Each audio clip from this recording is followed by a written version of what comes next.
Akalala mpaka asubuhi, hakuna kula, na ile asali hakuiona. Asubuhi nyoka akaenda.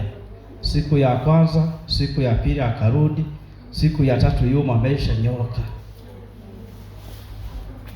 Siku ya tatu Mungu akamwambia, nyoka akianza kutoka, shika mkia. Kwani nyoka mkubwa, shika mkia. Basi ile siku ya tatu nyoka ataka kutoka, jamaa akashika mkia. Ile kushika mkia, nyoka ina maana hawezi kurudi kule. Kwa hiyo nyoka akaanza kujilazimisha kwenda, akaanza kumvuta huyu bwana, naye ameshikilia. Nyoka anaenda na yeye ameshika, akapandishwa. Mwisho wa siku yule nyoka akaanguka kule, na huyu bwana akaanguka kule na mbio hapo hapo.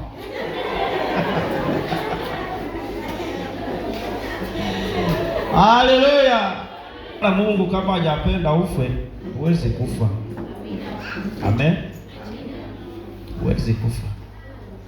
Akaenda akatoa ushuhuda, na lilikuwa ni fundisho kwa sababu alikuwa ni mtu anasali, ila alikuwa ameanza chenga nyingi. Kabidi Mungu ampe fundisho hilo, akaokoka upya. Unajua ukipata tatizo unaokoka, na unaweza ukasema jamani, Bwana sio wapendwa, mimi nilikuwa sijaokoka, ila leo ndipo nimeokoka kwa sababu ya tukio fulani. Kwa hiyo tunaona Yona akasababisha hasara juu ya safari ile, mizigo ikatupwa kwa ajili ya Yona, kila kitu kadumbuka kwenye maji, misukosuko yote. Yona ndiye msababishaji. Nataka nikwambie jioni ya leo, kama wewe ni mkwepaji na una agano la Mungu, unaweza ukaleta shida hata kwenye familia.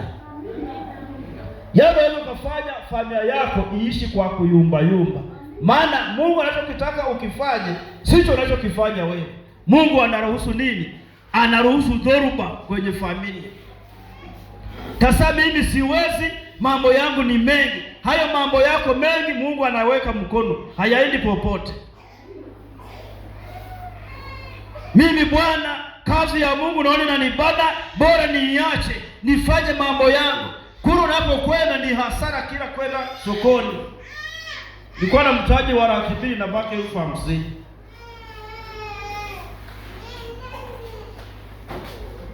Amen.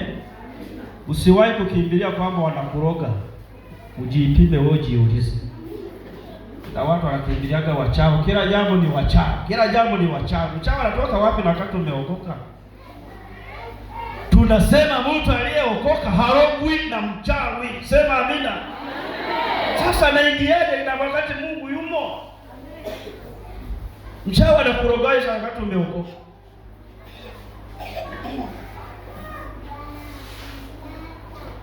Wewe ni kwa sababu unakwepa majukumu ya Mungu. Mungu anachotaka ukifanye sivyo unavyofanya. Mungu anakupa huduma, baada ya kufanya huduma niitumikie, wewe unaikwepa, tena unaizika kwenye mchanga. Lengo ni nini? Una kazi zako, una biashara zako, una mifugo yako, sijui una kibanda chako, una mbuga yako, huna muda wa kuja kanisani. Mungu akiangalia, ngoja tuone. Amen. Ngoja tuone. Unajua inabidi umtii Roho Mtakatifu. Nishawaambia ushuhuda kwamba mimi kuna mwaka nitaka nihamie Kabindi jumla. Amen. Maana kanisa lilikuwa na kama na migogoro kipindi hicho. Nikaona kwamba na maono ya kwenda Kabindi ni bora niwe na niende kwa nasalia Kabindi, takuwa narudi. Yaani yeye nikasalia Kabindi moja kwa moja.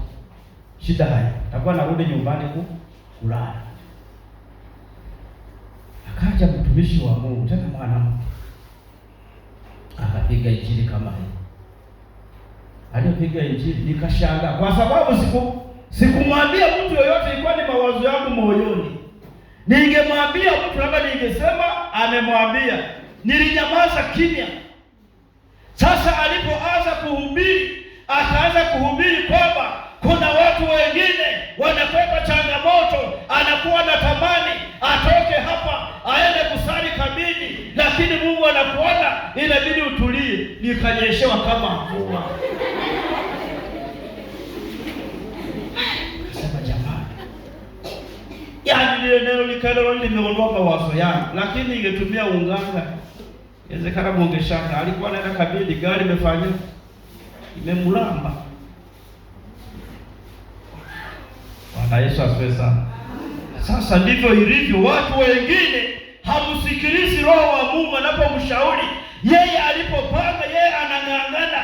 Kama ni kupita kwa dirisha, anakuambia bwana usipite hapo, upite hapa. Yeye anasema mimi hapa humo nitapita. Hakuna uwezo. Anasema mimi nitapita tu, uniache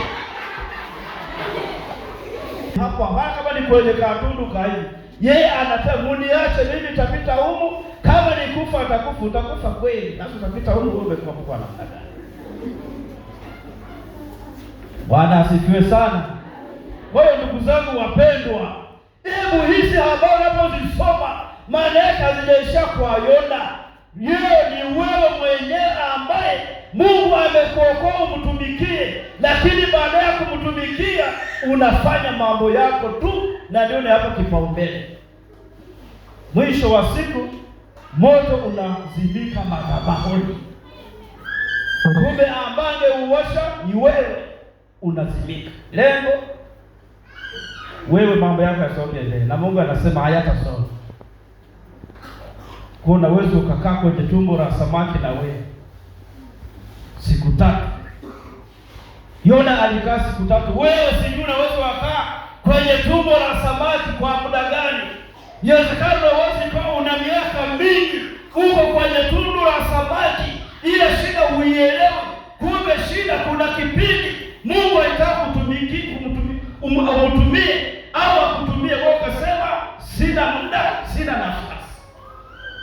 Mungu akakuweka kwenye tumbo la samaki mpaka leo umo.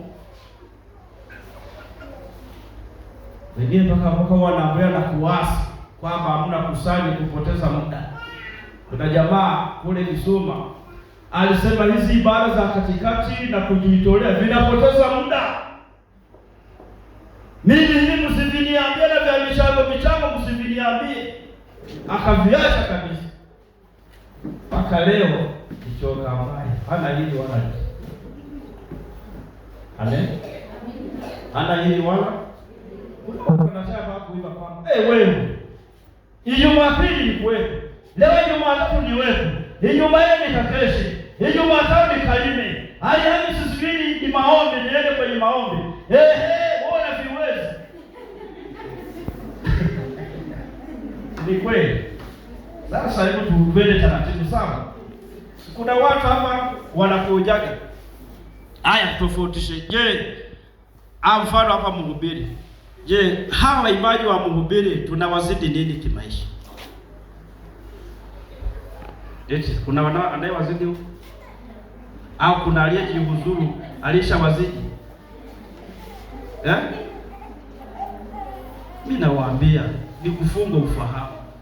Wewe leo uwepo, kesho uwepo, Jumanne uwepo, Jumatano uwepo, Alhamisi uwepo, na ambaye hata kuwepo tuone.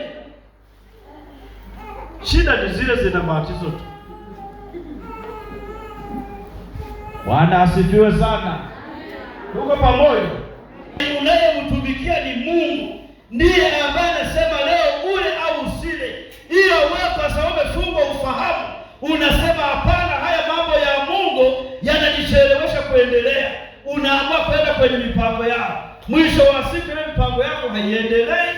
Kazi ya Mungu umeiacha na mambo yako umeyakimbilia, na yenyewe yanakufa. Kiroho unakufa, kimwili unakufa, unakuwa hohe hai. Bwana Yesu asifiwe sana. Niko najua mweze mkashangilia. Hatufanikiwi kwa kuipuuza kazi ya Mungu. Tunafanikiwa kwa sababu tunaifanya kazi ya Mungu. Akasema Aristides alikuwa na biashara, sasa amependa wa uchungaji, na maana anakwenda ukifunga, anakwenda kuwa masikini. Leo ninaendesha gari lingine nimeuza mwezi jana. Amen. Kuna mtu alisema kwamba ninaenda kufunga na kibanda, na ni mtu wa kanisa, naenda kufunga na kibanda kwa sababu nimependa vya uchungaji. Leo ninaendesha nini? Gari na kibanda kipo hapo. Unasema nimejivune. Ukiona kwenye ulimwengu wa roho, gari nyeusi ya kisasa ambao ukipita watu wanasema aliyepita hapa ni nani? Ni mkuu wa wilaya au ni nani? Utaniendesha. Ukitaka uhubari, ukitaka ubishi. Na sio kwamba utachanga, hautachanga. Nitanunua, Mungu atanipa hela. Sinafanya kazi ya Baba. Ninapiga magoti, Baba, hii gari nimeichoka. Ninaomba unipe gari nyingine. Baba ananipa. Sasa na dhahabu ni mali yake. Sasa nikichoka ataninyima kweli? Mungu awabariki sana. Tusimame wapendwa. Kwa hiyo tamani kufanya kazi ya Mungu, ina maana ukiifanya kwa uaminifu bila ujanja au kukwepa, Mungu atakupa mahitaji yako, Mungu atakubariki, Mungu atakuinua, Mungu atakuheshimisha, na wewe utaitwa heri mtu yule anayesali. Acha hii roho ya Yona, ikemee. Ikatae kabisa roho ya Yona, sio nzuri. Roho ya kukwepa makazi ya Mungu sio nzuri. Ni roho ambayo itakuweka kwenye maisha magumu sana. Kwa hiyo tafakari maneno haya, tutamshukuru Mungu kwa maneno haya na kumwambia Mungu